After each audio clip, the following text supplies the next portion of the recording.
त्या देशामध्ये किती हिंसाचार वाढलेला आहे त्याची आपल्याला अगदी कल्पना. जर न्यूयॉर्कला जायचं असलं तर तुम्ही हातात काही घालून जाऊ, गळ्यात मंगळसूत्र घालून जाऊ शकत नाही, ते लपवून न्यावं लागतं. आपल्याला त्याची कल्पना नाही. तिथे जे हिंदुस्थानी लोक आहेत ते अलिप्तच राहतात. नको रे बाबा. तिथले काही लोकांनी मला असं पत्र पाठवलं की माताजी तुम्ही हिंदुस्थानात जर चांगली शाळा काढली तर आम्ही आपल्या मुलांना तिथे पाठवतो.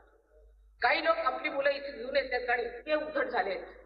तुम्हाला आश्चर्य वाटेल की इंग्लंड सारख्या शहरामध्ये, इंग्लंड सारख्या देशामध्ये, लंडन एक फक्त एका सिटीमध्ये प्रत्येक आठवड्याला 2 मुलं आई वडील मारून टाकतात. ही दशा तुम्हाला इथे आणायची आहे का? अशा एकांगी प्रगती, सर्वांगीण प्रगती होण्यासाठी पहिल्यांदा अध्यात्माचा पाया पाहिजे. अध्यात्मात उतरले. तुम्ही जर एखाद्या दारुड्याला किंवा कुणाला 100 रुपये दिले तर तो कधीतरी वाया जाणार. पण जर तुम्ही एखाद्या संताला पैसे दिले तो त्या सत्कर्मच लागला, तो सत्कर्मातच लागला. आता जसे हे लोक आहेत तर मी पैसे काढले, आम्ही एखाद्या शाळेला दिलेली माताजी आम्ही आला सत्कर्मासाठी, काही वाईट कर्मासाठी नाही. पण आपल्याकडे ते सत्कर्म सुद्धा करणं कठीण झालेलं आहे. आम्ही आमचं लंडनला घर विकल्यावर विचार केला की कोणत्या तरी संस्थेला पैसे द्यायचे, तर एक संस्था अशी मिळाली तिथे खोटेपणा. सर्व संस्थांमध्ये खोटेपणा म्हणजे करायचं तरी काय. शेवटी मी एक वास्तू बांधतो म्हटलं, कमीत कमी एक वास्तू तरी बांधू देत, मग पुढचं काय ते बघताय. अशा रीतीची ही परिस्थिती आपल्या देशात आलेली आहे. आणि हा भ्रष्टाचाराने आपल्या मुलांचा उद्या काय होणार आहे याचा विचार करा. इतका भ्रष्टाचार कुठेही जगात नाही जितका महाराष्ट्रात आहे. तुम्हाला आश्चर्य वाटेल, हिंदुस्थानात सुद्धा इतका भ्रष्टाचार नाही जितका या महाराष्ट्रात. मी कारण संबंध हिंदुस्थानात फिरलेली, त्याच्याकडे लक्ष नाही आहे. आणि अशी कुठेही निघालेली नाही ही निर्मूलनाची. निर्मूलन करण्याची लायकी असायला पाहिजे. आता आमच्याकडे एक मानव म्हणून ग्रस्त आले, ते माझ्याकडे 2 लाख रुपये गुन्हा. म्हटलं मी तुम्हाला 4 लाख रुपये देते, तुम्ही पण 2 लाख देऊ नका. पण तुम्हाला निर्मूलन करण्याची लायकी नाही. लायकी असायला पाहिजे.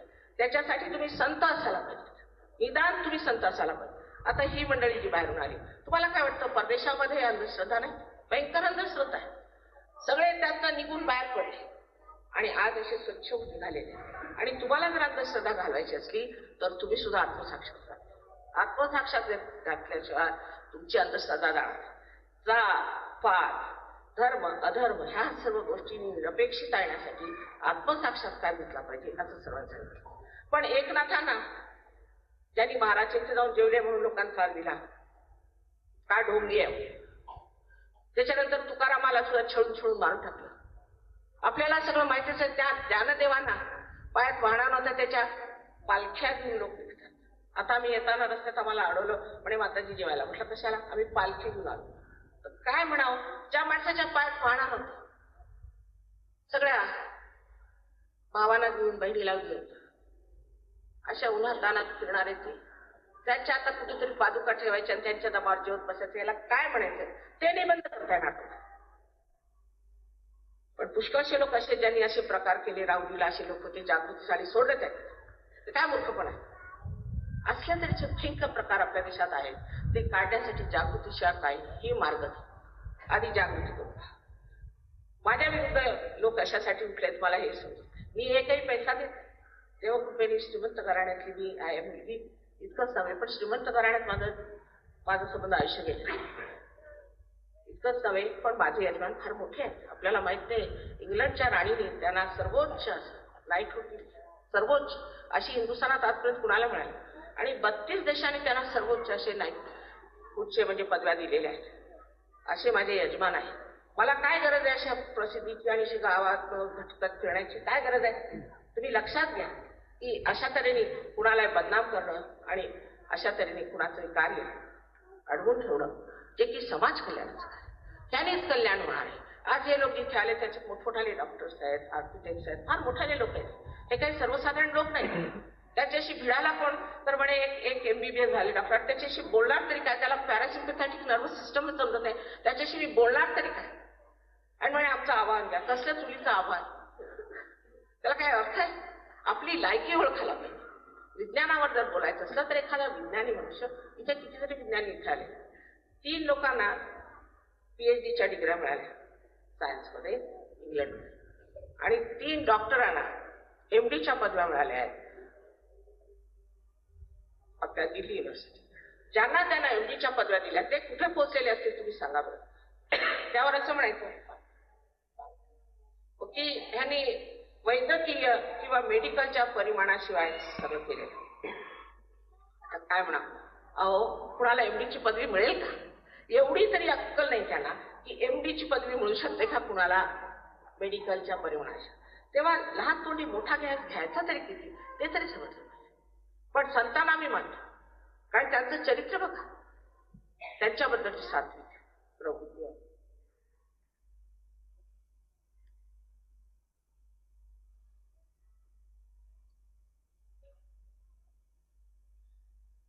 त्यांचं जे चरित्र होतं, त्यांची जी वागणूक होती, तसे आहे का कुठे आजकाल? दिसतात का तुम्हाला कुठे असे संत साधू दिसतात जे जगाच्या कल्याणा संतांच्या विभूती दिसतात का तुम्हाला कुठे?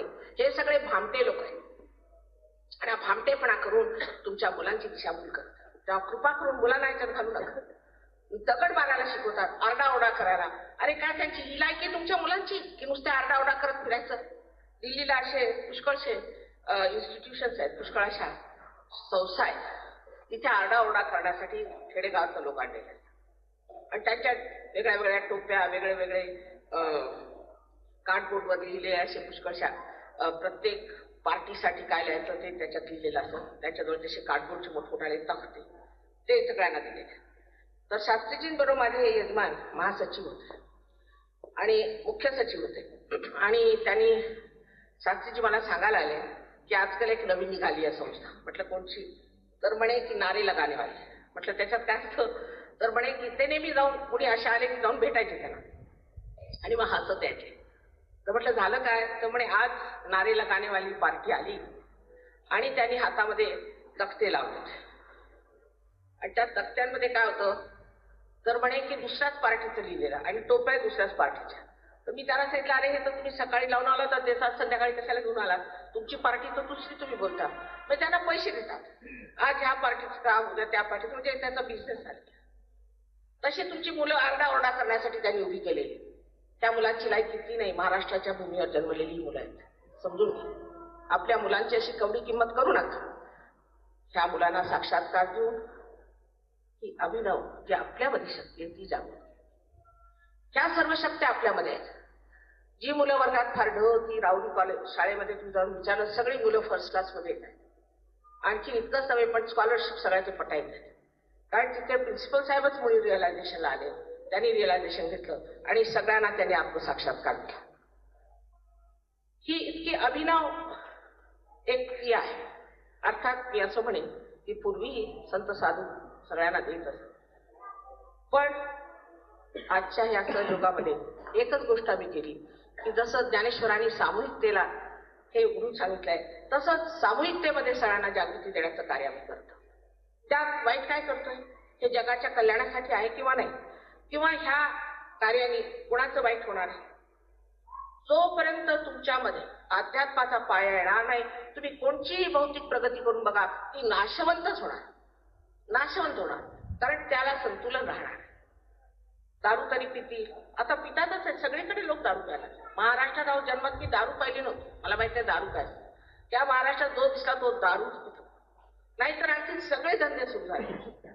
आपल्या वारणा जिल्ह्यात मी गेले होते, तिथले जे मुख्य ज्यांनी हे सगळं कार्य केलं ते माझ्या पायावर रडले. मला म्हणाले, माता कशाला मी भौतिक प्रगती केली असं झालंय मला, मी अगदी मला फार वाईट वाटतं, मी एवढं उगीच कार्य केलं. अहो म्हटलं असं काय करतं? अहो म्हणे मी गांधीवादी आणि हे काय मूर्ख लोक मी तयार केले. म्हटलं झालंय काय? अहो दारू काय पितात, बायका ठेवल्या आहेत, मुलांना घरात काढून टाकलेला आहे, सगळा सैरा चार झाला आणि मला तर असं झालंय की कधी मी मरतो कधी. इतके माझ्या पायावर रडले ते आणि त्यांनी सांगितलं ही भौतिक प्रगती आहे आणि भौतिक प्रगतीपासून जे त्रास आहेत ते सांभाळण्यासाठी आधी अध्यात्माचा पाया आहे. नशिबाने सहयोग आज उद्भवला आहे, त्यांनी सगळ्यांची जागृती होऊ शकते, कुंडलींची जागृती होऊ शकते आणि तुमच्यामध्ये जी अंधश्रद्धा आहे ती समूळ नष्ट होते. आम्ही जात-पात मानायचे, आम्ही विश्वधर्म मानतो. हुंडा हे ते लग्नाचे घाणेरडे प्रकार सगळे आमच्याकडे 75 लग्न मागच्या वेळेस झाले, एवढं सुद्धा भांडण झालं. इकडे एक लग्न जर झालं, परवा एक बाई मला भेटायला आला, त्याचं डोकं फिरत होतं, झालं काय? अहो एका लग्नाला जाणार. म्हणजे झालं काय? अहो म्हणे तिथे रुसवा रुसवी, फुगवा फुगवी, हे ते. म्हटलं आमची 75 लग्न होतं, काही भांडण. इंटरनॅशनल मॅरेजेस अशा बायका ज्यांनी नवऱ्यांनी टाकले, त्यांच्या त्यांच्याजवळ पैसा नाही, अशा सुद्धा बायकांची लग्न होतं, विधवांची विवाह होतात. हे समाजकार्य. त्याशिवाय तुमची जे कृषी विभाग आहे त्याच्यासाठी सुद्धा पुष्कळ आम्ही एक्सपेरिमेंट्स केलेले आहेत, प्रयोग केलेले आहेत. इथे फार मोठे डॉक्टर युएनचे आलेले आहेत, ते सुद्धा इथे बसलेले आहेत. आता अशा लोकांवर तुम्ही दगड फेकता म्हणजे काय म्हणायचं? त्यांनी जाऊन आपल्या देशात काय सांगितलं? सीबीआय सुद्धा तुमच्या ह्या अंधश्रद्धेच्या मागे लागलेला आहे. असं बाहेरच्या लोकांना आलेल्या ना असा त्रास देण्याचं काय कारण होतं? अशी कोणती अंधश्रद्धा हे करत होते? त्यांचं आयुष्य बदललं म्हणून हे आले सहयोगामध्ये, त्यांचं परिवर्तन झालं म्हणून आले. अध्यात्माशिवाय यांचं एकांगी जीवन होतं म्हणून हे सहयोगात आले. आम्ही काही पैसे घेत नाही किंवा काही करत. तेव्हा यांना इथून इथं महाराष्ट्रात का आले? त्यांचं असं मत आहे की महाराष्ट्रात इतकं चैतन्य आहेच, कबूल आहे, कारण संतांनी इथे अहो त्या रामाला सुद्धा पायाच्या वाणा काढून यावं लागलं, इतका महाराष्ट्र पवित्र आहे. आणि ह्या महाराष्ट्रात ही घाणेरड्या गोष्टींची अशी टूक काढून दुसरी म्हणजे भाऊबंदकीची भयंकर, त्याच्यावरच हे लोक कामं करतात. कुठेही सहयोग झाला की पहिल्यांदा भाऊबंदकी करायची, आपसात भांडण लावून द्यायची. हे काय? हे निर्मूलनाचं कार्य. तेव्हा ही कुंडलिनी तुमच्यामध्ये आहे, मी म्हणते आहे. बर मग शास्त्रीय दृष्ट्या तुम्ही बघितलं पाहिजे, डोळे उघडे ठेवले पाहिजे, डोकं उघडे ठेवलं पाहिजे, ही आहे किंवा नाही, ती जागृत होते किंवा नाही, त्याचा आपल्याला लाभ होतो की नाही. ते सोडून उगीच नाही म्हणून तुम्ही भांडायचं. देव नाही कशावरून देव नाही? हे किती अशास्त्रीय, अनसायंटिफिक. देव नाही असं म्हणताय, जोपर्यंत तुम्ही त्याचा पत्ता नाही लावला, तुम्ही असं म्हणायचं आहे किंवा नाही आम्हाला माहिती, ही शास्त्रीय दृष्टी झाली. शास्त्रीय दृष्टी म्हणजे हे नाही असं धरून चाललं तर तो मनुष्य अगदी अत्यंत अशास्त्रीय. म्हणूनच परदेशामध्ये कार्य फार होत आहे आणि कितीतरी गव्हर्नमेंटनी त्याला आम्हाला पुष्कळ मदत केली. कॅनडा गव्हर्नमेंटनी फार मदत केलेली आहे, ऑस्ट्रेलियाच्या गव्हर्नमेंटने केलेली आहे. त्याशिवाय अमेरिकेमध्ये विश्व निर्मल धर्म हा रजिस्टर झाला, तो इथे नाही होऊ शकतो. इथे जातीयतावरती सगळे इलेक्शन होणार. काहीतरी आपल्या देशामध्ये उजलेलं आहे. इतकं संतांनी कार्य केलं, ते सगळं वाया जाणार आहे. मी सगळीकडे बघते त्यांच्या लिहिलेल्या गोष्टी, फार आनंद होतो. पण त्या मुलांना वाटत असेल काय उगाच इथे लिहिलंय, मनुष्य ही कर्तृत्वाची महान मूर्ती, ते बनवायला पाहिजे ना. नुसतं भाषण घेऊन चालतं. तुला आहे कर्तृत्वाची मूर्ती आहे, पण त्याच्यासाठी काहीतरी करावं लागतं. ते जसं हे एक आयुध आहे, पण जोपर्यंत या इन्स्ट्रुमेंटचं कनेक्शन मेनशी होत आहे त्याला काही अर्थ नाही. तसंच आपलं सुद्धा त्या परमचैतन्याशी जर संबंध आला नाही तर आपल्याला काही अर्थ नाही. आपण असेच इकडे तिकडे उलट राहणार. जेव्हा कुंडली जागृत होते तेव्हा ती 6 चक्रातून निघते. 6 चक्रातून निघून चारीकडे हे जे चैतन्य पसरलेलं आहे, ही चैतन्य सृष्टी आहे. तिने हे सर्व जिवंत कार्य आपल्या पॅरासिम्पॅथॅटिक नर्वस सिस्टमला ही शक्ती चालवते, ती आपल्या हाती लागते आणि आपल्याला थंड थंड असा हातामध्ये वाटू लागतो. त्याच्याबद्दल किती लोकांनी सांगितलेलं आहे की थंड थंड लहरी येतात. विशेषतः आदिशंकराचार्यांनी एवढं वर्णन केलेलं आहे आणि त्यांनी सांगितलंय सलीलम सलीलम. पण त्यांच्याशी सुद्धा वादाला एक शर्मा म्हणून आला. शेवटी ते कंटाळे, त्यांनी सांगितलं सगळं हे कार्य आईचं वर्णन त्यांनी सौंदर्य लहरीमध्ये करून टाकलं. म्हणजे तेव्हापासून हा मूर्खपणा चालू आहे. पण आता हा मूर्खपणा थांबू द्या, कारण आता परमेश्वराला सिद्ध करण्याची, तसंच ह्या परमचैतन्याला सिद्ध करण्याची शक्ती आलेली आहे जगात. आणि आता कलियुग जाऊन कृतयुग सुरू झालेलं आहे. कलियुग संपलं. कृतयुगामध्ये हे ब्रह्मचैतन्यच कार्यान्वित झालंय, म्हणून याचं एवढं कार्य. पण हे लोक रजनीशचे शिष्य. मी गुजरात समाचारमध्ये वाचलं, त्यांनी माझ्याबद्दल असं लिहिलं होतं की आम्ही माताजींना आता एक अंगापूरला या निर्मूलन समितीच्या द्वारे एक फटका दिला आणि आता जर दुसरा फटका आला तर तुम्ही आश्चर्य करू नये. त्या फटकाच्या आधीच रजनीशजी फटकावले. त्यांच्या आश्रमातून एका माणसाने हे छापलं. ह्या लायकीचे आहात का तुम्ही? तो रजनीश किती घाणेरडा मनुष्य होता त्याच्याबद्दल सांगायला नको. सर्व देशातनं त्याला हाकलून लावलं. ते आपल्या डोक्यावरून बसले आणि ह्यांचे ते गुरु आहेत. ज्या देशामध्ये त्यांनी घाण केलेली आहे त्या लोकांना जाऊन विचारा. एक त्याची फिल्म आहे, जर तुम्ही पाहिले तर 8 दिवस मी जेवणार नाही, त्या घाणेरडा नर्क उभा केलाय. पण बुद्धिवादीला ते दिसतच नाही. तो चालाक होता, बुद्धीची त्याला फार, मी त्याला फार जवळून पाहिलं. आणि मला आश्चर्य वाटलं की तो जेवायचा तरी बकासुरासारखा एवढी मोठं ताट, त्याच्यामध्ये 24 त्याची पकवान, आणि बकासुरासारखं सगळं खाऊन तुम्ही तर आश्चर्य की त्याला मनुष्य करतात. पुढे बसा असं सांगतात की आत्मसाक्षात्कारी माणसाचं शरीर हलकं असतं. मला सुद्धा चालताना वगैरे अगदी त्रास होतो, वाऱ्यासारखं आहे माझं शरीर.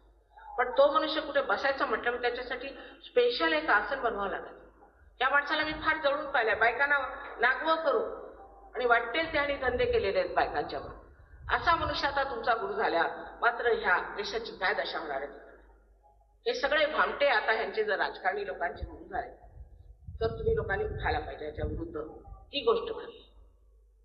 त्यांचं तुम्ही कसं करा, त्यांचा निपात करू शकत नाही जोपर्यंत तुमच्यामध्ये सामाजिकरित्या कुंडलींचं जागरण होईल. जिथे तिथे इतके आता ती गुरुबाई म्हणून बाई आली, 3 लोकांना वेळ लावला, त्याचे मार खाल्लेले इथे लोक बसलेले. तो एक मुक्तानंद, त्यांनी लाखो रुपये कमवले, करोडो रुपये कमवले.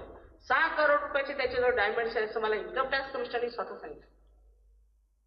तर जे लोक पैसे घेतात आणि तुम्हाला मूर्खात काढतात त्यांच्याकडे हजारोनी लोक जातात.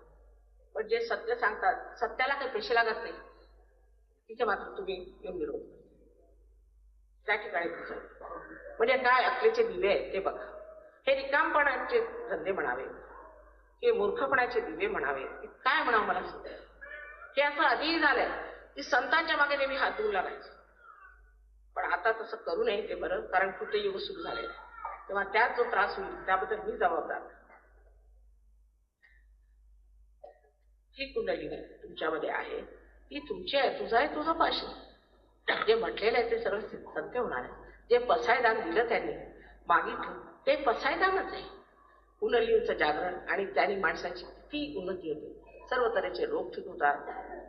कृषीमध्ये, पशुपालनात, प्रत्येक गोष्टीत इतकी समृद्धी येते. तर इंग्लंडमध्ये पुष्कळ लोक बेकार आहेत, लाखोनी लोक बेकार आहेत. पण ते एकदा सहयोगात आला की बेकार आहे काही नाही काहीतरी, कारण बुद्धी इतकी तल्लक होतात, इतकी तल्लक बुद्धी होत जाते. आमचे साहेब तर म्हणतात की तुला सगळे देवदूत मिळाले. हे सगळे देवदूत हे झाले देवदूत नव्हते, हे सगळे आता देवदूत झाले. यांचं वागणं बघा, यांचं म्हणून तोंडाचं तेज बघा. कोणत्याही भूताच्या मागे लागायचं आणि त्यांना मोठं मानून घ्यायचं, त्याला काही अर्थ आहे? डोकं लागून. जे आज पुढारी बनतात, आमच्याकडे एक धोबी होता आमचा, तो आला माझ्याकडे, मला म्हणे मात्र तू मत द्या. अरे म्हटलं तुला मत द्यायला का मी काय वेडी आहे का? नाही म्हणे मी पुढारी आहे. असं का? इथले म्हणे जेवढे धोबी आहेत त्यांचा मी पुढारी, आणि एवढा मोठा शिकलेला मनुष्य त्याच्या विरुद्ध उभा होता. अरे म्हटलं का मी वेडी आहे का तुला मत द्यायला? आणि नाही म्हणे मी पुढारी आहे. आणि तो निवडून आला, तो निवडून आला म्हणजे, आणि अगदी इतका वाईट मनुष्य होता तो स्वभावाने, दारुडा सगळं काय त्याच्यामध्ये गुण होता. पण आमचा धोबी होता, कपडे चोरायचा, हे करायचा, तो निवडून आला. हे काय आहे डोकं? जो मनुष्य सज्जन सुशिक्षित, मला माहित ते सुद्धा दुरस्त, तो नाही निवडून आला, हा आला धोबी. हे काय प्रकार?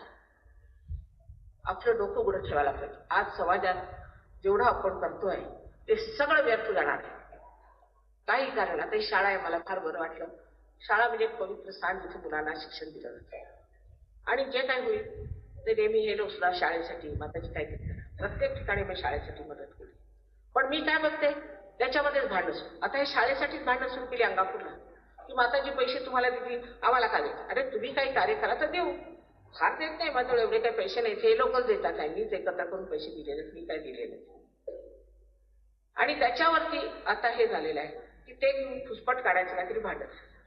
अहो तुम्ही आयुष्यभर भांडतच राहणार, तुमची मुलं भांडत राहणार, तू काही प्रगती करणार आहात? निदान ह्या लोकांमध्ये भांडखोरपणा तर नाही. इतके भांडखोर लोक आहेत आणि कुणाची इज्जत नाही, एकाला दुसऱ्याला ओढायचं, हे आपल्या महाराष्ट्राचा गुण आहे. हा फारच वाईट गुण आहे. कुंडलिनी जागरणानंतर हे सगळं संपून मनुष्य शांत, समाधान, एकाचा पायओढ त्याचा पायओढ, कशी प्रगती होणार? कोणाही बद्दल सात्विक श्रद्धा आहे. तुम्हाला आश्चर्य वाटेल की लंडन सारख्या जागी जिथे माझ्या यजमानाने काम केलेलं आहे, 134 देशांवर ते निवडून आले. आणि लंडन सारख्या देशात जिथे इंग्लिश लोक कोणाला पुसत आहे, सर्वोच्च असं साहेबांना दिलं. त्यांनी फक्त रिगनला दिलेलं आहे ती पदवी, आणि कुणाला दिली ही त्याची जी ओळख, ही लोक ज्यांनी काम केलं, ज्यांनी मेहनत केली, जो सच्चा मनुष्य आहे त्याची ओळख, हे आपल्या देशात कधी येणार आहे? परवा मी गेले, मला पोलीसवाल्यांचं इतकं वाईट वाटलं. रस्त्याने जात होते, उभे होते बिचारे. म्हटलं काय तुमचं कसं काय चालेल? अहो काय नाही माताजी, उभे होता मी ओळी. काय म्हणे तुम्ही एक मिनिस्टर सादर. अरे जाणार की त्यांना मारायला कोण येणार आहे? कशाला उभे तुम्ही ते? चहा पिया पिया काहीतरी करा. मला त्यांची दया वाटली. परत मी आले 8-10 तासांनी तरी पोलीस उभेच तिथे. अरे म्हटलं काही खाल्लं प्यायलं की नाही? काय? पण मी शेजार पाजाऱ्याने तरी त्यांना काही चहा पाणी द्यायचं नाही. पोलिसवाले म्हणजे गेले. अरे ते तिथे उन्हात तानात उभे किती वेळचे. माझा जीव हळहळला. पण आता इतक्या लोकांसाठी कशी तिथे व्यवस्था करायची मला काही समजलं. अहो म्हटलं थोडा जाऊन तुम्ही आळीपाळी जाऊन काहीतरी खाऊन या ना. असं काय करता इथे 8 तास कशाला होतो? आम्ही जाऊ शकत नाही. ही आपल्या इथे दुर्दशा. म्हणजे जे प्रेमाचं स्थान, जे प्रेमाचा सागर असा हा महाराष्ट्र होता. ते तेवढी घाण आलेली. प्रेम सोडून भाऊबंदी वर आली. अहो थोडी होती पूर्वी. आजकाल इतकी भाऊबंदी झालेली. पुन्हा म्हटलं काही प्रेम नाही, सहज होत. म्हणजे काय? हे जे प्रेमाचा सागर, क्षमेचा सागर, दयेचा सागर, अशी जी परम चैतन्याची शक्ती ते आपल्यात पाहू लागल्याबरोबर मनुष्याला इतकं प्रेम येतं आणि इतका आनंद वाटतो. आनंदाच्या डोळे जे वर्णन केलेलं आहे ते समोर. तेव्हा ही कुंडली आपली जागृत करून घ्या आणि अशा बेकार लोकांच्या नादी लागू नका. अगदी बेकार लोक, काही त्यांना अर्थ नाही. ते गृहस्थ आले, ते मानव त्याच्यावर भातात शितावरून भाताची परीक्षा. त्याला अध्यात्म माहित नाही, त्याचा काही व्यासंग नाही, त्याला काही मेडिकल माहित नाही की काय. आता त्याच्या बोलायचं तरी काय कपाळ. तर शेवटी मी त्याला एक टेप करून दिली. बाबा हे जरी मी मेडिकल शिकलेली असेल तरी मराठी भाषेतला माझा फार अभ्यास. मी वाचते. काय मराठी भाषा? तुम्हाला माहित नाही मराठी भाषेसारखी भाषा नाही. आणि महाराष्ट्राचं जे विशेष आहे, विशेष म्हणजे एक तर देशभक्ती आणि दुसरी देवाकडे लक्ष, हे दोन्ही ठेवले. जसं शिवाजी महाराज हे आत्मसाक्षात्कार होते, त्यांनी हे नाही म्हटलं की हा धर्म जागवा, स्वधर्म जागवा. स्वधर्म, स्व म्हणजे आत्माचा धर्म. त्यांनी आपली स्वयंचालित संस्था चालतात त्याला जागवलं पाहिजे. आणि म्हणून आताच आपण कुंडली जागृतीचं कार्य, त्या बाबतीमध्ये उहापोह करता येत नाही. कारण ज्याला डोळे नाही त्याला कसं सांगायचं हा रंग कोणचा? आधी डोळे येऊ द्या मग बोल. नसते वादविवाद करून 3 तास त्या मानवशी बोलून मी म्हटलं नमस्कार तुमच्या अज्ञानाला. एवढं मी अज्ञानी मनुष्यात पाहिला नाही. आणि तुम्ही पुढारी कसे झाला?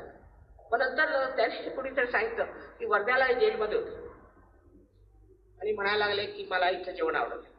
कशा कारणाने गेले माहिती? त्याने सांगितलं की इथलं जेवण खावं लागलं नाही म्हणे इथे.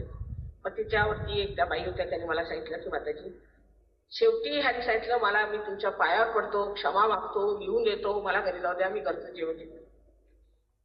अशी माणसं तुमचे लीडर, असे विद्वान लोक तुमचे लीडर आहेत. तेव्हा याला तर्क करतायत. तर्काची गोष्ट आहे, तर्काच्या पलीकडे विज्ञानाच्या पलीकडे अध्यात्म आहे. पण हे आधी कळायचं मग पाय, आधी अध्यात्म मिळवायचा, मग करा वाटेल तेवढी प्रगती. आणि प्रगती होणारच, कारण तुमच्यावर आशीर्वाद आहे परमेश्वर. परमेश्वराच्या आशीर्वादाने सगळं कार्य होतं. तेव्हा तो आशीर्वाद आपण घ्यावा आणि ह्या महाराष्ट्र देशाला घुसवावं अशी माझी सर्वांना विनंती.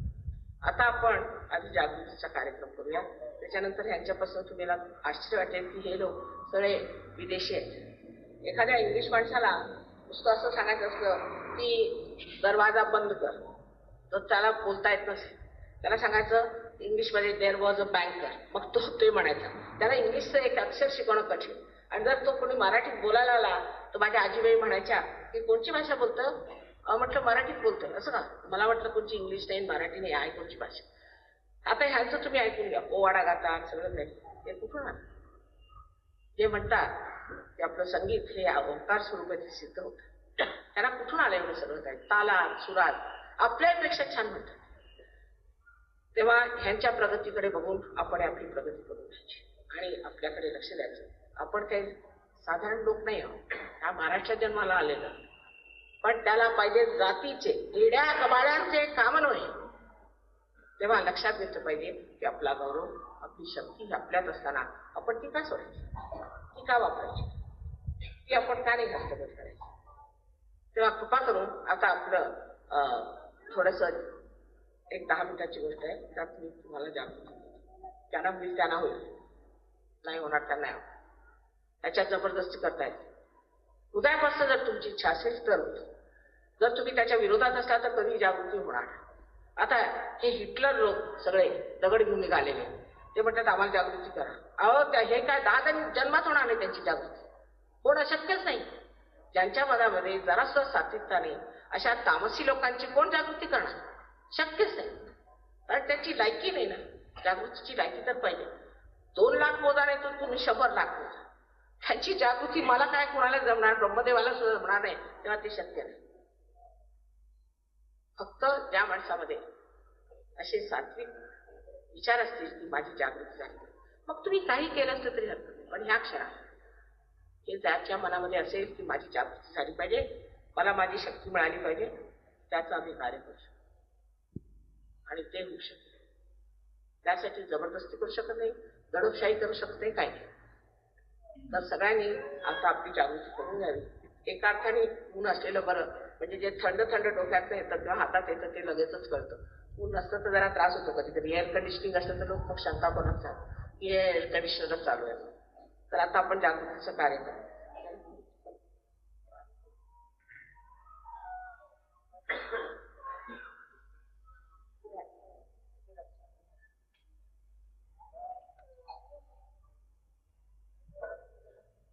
अहो तुम्हा लोकांची जागृती 5 मिनिटात होते आणि ह्या लोकांवर माझे मी हात मोडले, वर्षानुवर्ष मेहनत केली, तुम्हाला माहित नाही.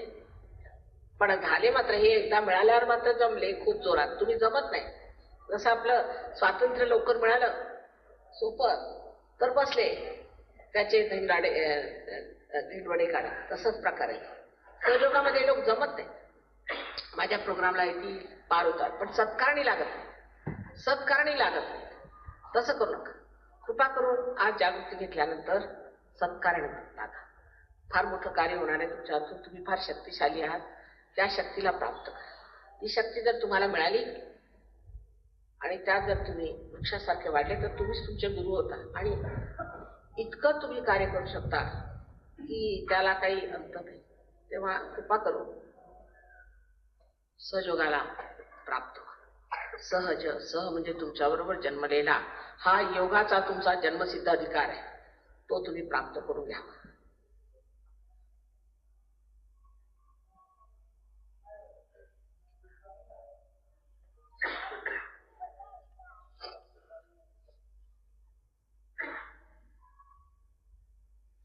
सगळ्यांनी बसून घ्यावं. काल काही लोक बसले नाही, झालेच नाही प्रार. काय होतं माहिती आहे, पृथ्वीच असेल काहीतरी अधिकार, बसले नव्हते ते पारच नाही झाले, वर लटकलेच राहिले. असं नाही की जमिनीवरच बसलं पाहिजे, कुठे बसले असले तरी ठीक आहे, पण जोड्यात वाडा वगैरे वाडा काढ टाका.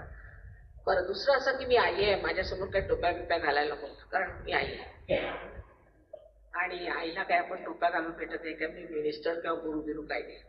त्या कृपा करून टोप्या उतरून घ्यायच्या, कारण ब्रह्मरंध्र छेदायचं ना, टोपी काढलेली बरी. Please take out your caps just for 5-10 minutes. It's work out. Look at them, how they are just there. You saw them getting realization 5-10 minutes. They don't have to do anything. They're so good. Only thing, they're not so deep as you are. They don't settle down. But I had to work very hard with you all, and it worked. With them, I don't have to work at all. It just works out because they are all from this great country. But they do not settle down. So it's like you have no teeth to eat, and if you have something to eat, there are no teeth, and if you have teeth, you have nothing to eat. This is the situation. दात आहेत पण चढे नाहीत, चढे आहेत पण दात नाहीत, अशातली स्थिती आहे. So I'm sure they will also settle down, and they will also have, because they have depth within them, built in within them. They have to touch it, just touch it.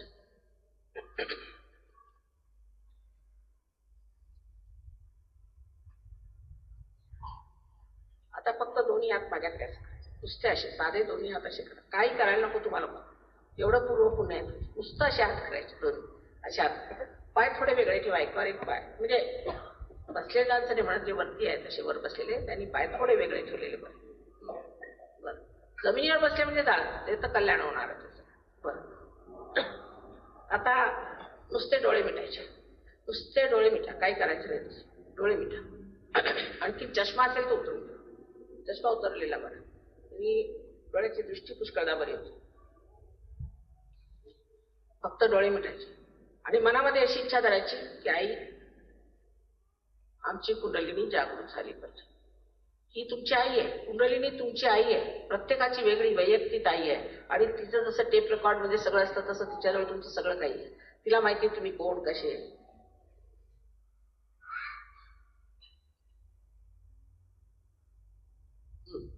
आता डोळे मिटले, डोळे उघडू नका. कृपा करून मी सांगितलं नाही तोपर्यंत कृपा करून डोळे उघडू नका.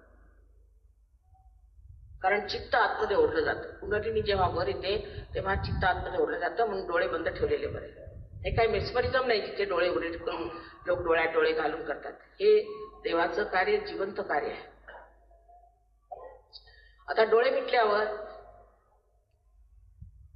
फक्त 5 मिनिटाची गोष्ट आहे.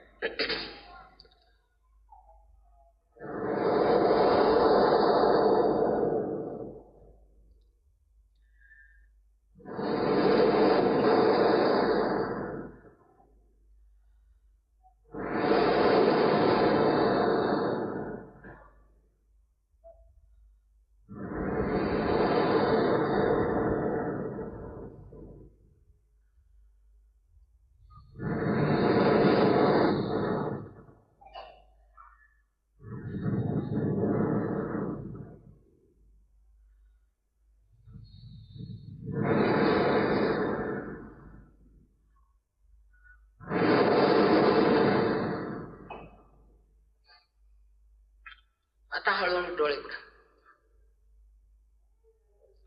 तर डावा हात माझ्याकडे,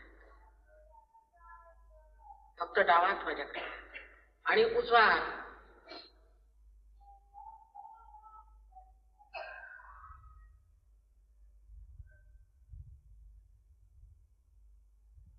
असा. परत उजवा हात. आता उजवा हात. थोडस संतुलन द्यावं लागतं. आता मान वाकून घ्यायची आणि डाव्या हाताने उजवा हात असाच मान वाकून, डावा हाताने जी टाळू आहे त्याच्यावर अधांत्री असा डावा हात धरायचा. अधांत्री. हा मराठीतला शब्द अधांत्री कुठे नाही. अधांत्री धरायचं. डोक्यातून गार यायला वाटेल किंवा गरमही वाटू शकतो. जर तुम्ही क्षमा नसेल केली सगळ्यांना क्षमा करा. सगळ्यांना क्षमा करून टाका. स्वतःला क्षमा करा. माझं हे चुकलं, माझं ते चुकलंय, काही नाही. तुम्ही मानव आहात, मानवच चुका करतात, परमेश्वर थोडी करतो. तेव्हा माझं हे चुकलं, माझं ते चुकलं असं काय म्हणायचं. फक्त बघा. आणि आत्मविश्वास ठेवला पाहिजे. हा, अजून तुम्ही आपल्याला जाणलं नाही. आता डावा हात माझ्याकडे करायचा. जेव्हा तुम्ही स्वतःला जाणलं नाही तेव्हा तुम्ही काय आपल्याबद्दल असं वाईट विचार करता. मान खाली घाला. परत वाकून घ्यायची खाली. परत उजव्या हाताने बघा. येत आहे का. असा विचार ठेवायचा नाही की मी हे पाप केलं, ते पाप केलं, हे चुकलं, ते चुकलं, काही नाही. त्यावेळेला काही नाही. आणि असे जे लोक तुम्हाला सांगतात ना ते स्वतः पापी आहेत. सगळ्यांना क्षमा करा एकसाथ. कोणाला क्षमा करायचं असं नाही ठरवायचं. सगळ्यांना एकसाथ क्षमा करा. आता उजवा हात परत माझ्याकडे. एकसाथ क्षमा करा सगळ्यांना. क्षमा करा असा नका करू. तुम्ही करता तरी काय, काहीच करत नाही. फक्त आपल्याला त्रास करून घेता. सगळ्यांना एकसाथ क्षमा.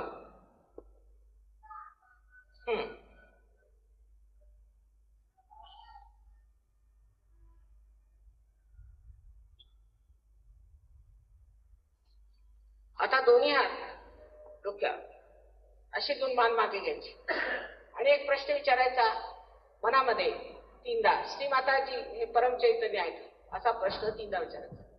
माताजी हे परम चैतन्य आहे का, किंवा श्री माताजी ही परमेश्वरी प्रेमाची शक्ती आहे का, असा प्रश्न 3दा कोणताही विचारा. 3दा मानवर करू. काही घाबरायचं वगैरे काही नाही. हात खाली करा.